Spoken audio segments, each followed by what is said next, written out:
Hi and welcome to the Lazy Cook Show. I'm Pete and today we're going to Bonnie, Scotland, and I'm going to do a Cullen Skink. Cullen Skink is a fantastic chowder soup and I believe it's the best chowder soup in the world. Apologies to New England, but I believe it is. And like everything else in Scotland, it's fantastic produce. They do wonderful seafood, wonderful beef, and they're known throughout the world for really good produce. Cullen Skink ingredients. Right, we have the star of the show, of course, is some haddock, and we've got about a pound of haddock there, around about 500 grams. We've got a couple of ounces of butter. We've got a medium-sized chopped onion. We've got about a pound and a half of potatoes. These are the floury white potatoes which I've chopped up into pieces yay big. We've got 300 mils of fish stock, we've got 300 mils of milk, and we've got 150 mils of single cream, and we've got some parsley to garnish, fresh parsley.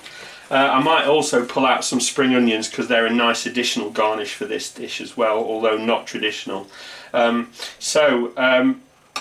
Without any further ado, we'll get on and start cooking it. Okay, I'm bringing the pan up to the heat and then I'm going to add the butter. Get all that in.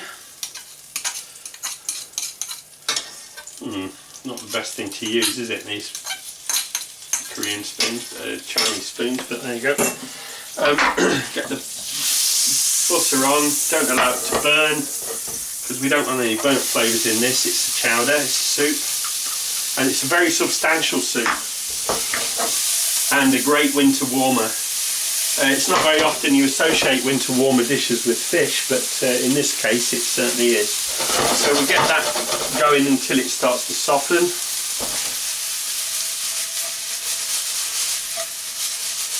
Oops. On the lift yet, there you go.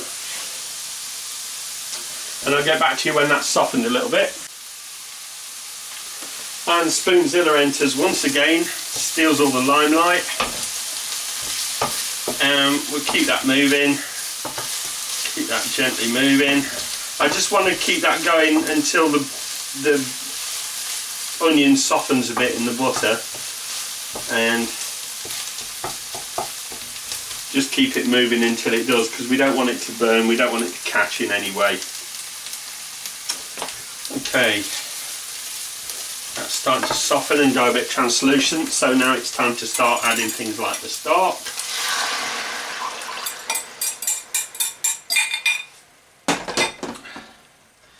Get that in, and the milk. We don't add the cream at this stage because I've got a job to do with this at the moment.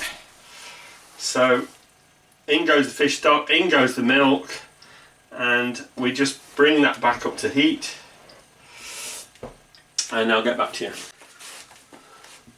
Okay, our stock and milk is just coming up to heat. Now we want to take the fillets of haddock and drop those in. You can also get undyed haddock, but this is the only haddock I could lay my hands on at the time. I do prefer undyed haddock if we can find it, but it's not going to kill me, so I'm going to cook it into this. That's a lovely smell, the milk, the onions, the stock, and now that delicious smoked fish.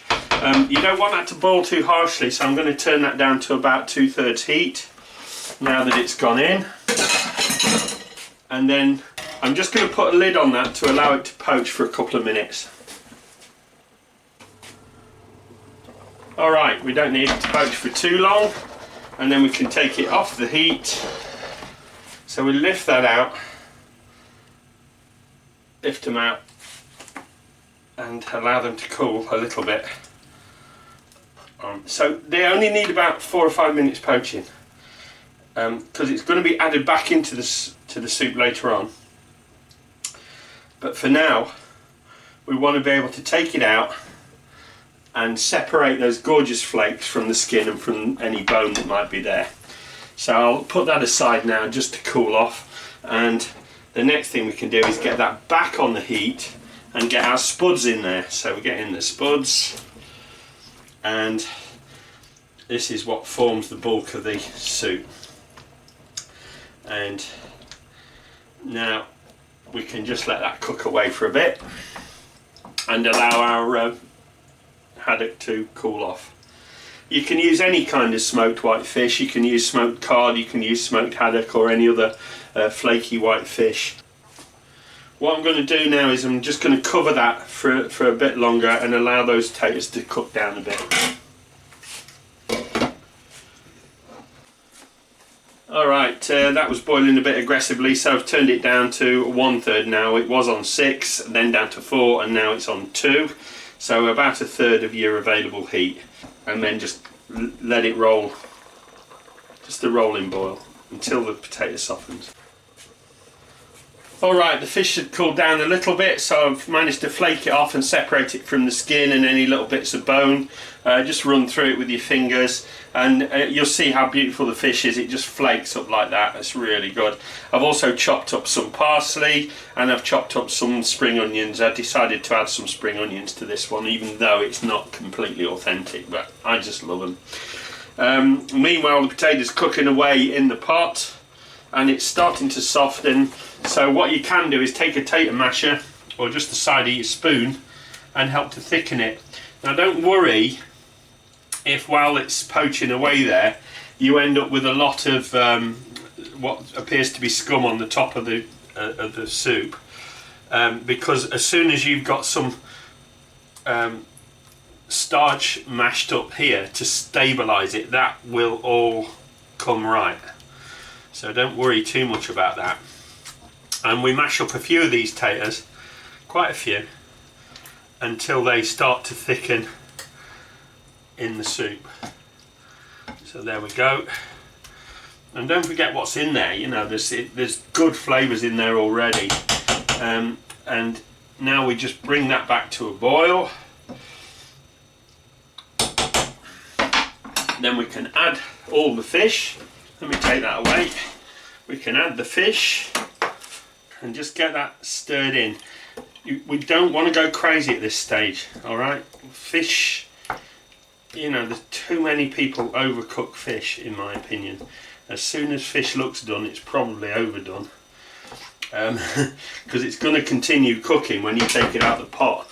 So do be careful you don't do it too often. Take a pinch of parsley, just saving a little bit for garnish, and likewise with the spring onions or scallions, whatever you call them, and we stir those into the soup. And as you see now, it's I don't know if you can see that real close up. I think what I'll do is I'll give you a close up. One sec. Yeah, that's better. Right, so now you can see that it's coming up nicely. It started to thicken, and any of that the bits that looked a bit scummy to start with have now blended themselves into the soup. It's because we've now got starch in there to stabilise it. I'm going to add about half the cream at this point, and then save that last bit there for garnish, and you'll see how that works in a minute. And give that a stir. Now I like to add a bit of white pepper to this as well. I don't like putting black pepper in it because it's got all this lovely, you know, pale yellow, creamy colours and green. So I don't add black pepper. I always add a bit of white pepper to this. So let's get a bit of that in there. And I think if you know me by now, I am a bit of a pepper fan. So I'm not going to go light on the pepper. You put in as much as you like. Okay, so we've transferred it to a bowl. You can serve it with crusty bread if you like, but I think it's perfectly substantial enough with all those potatoes in it.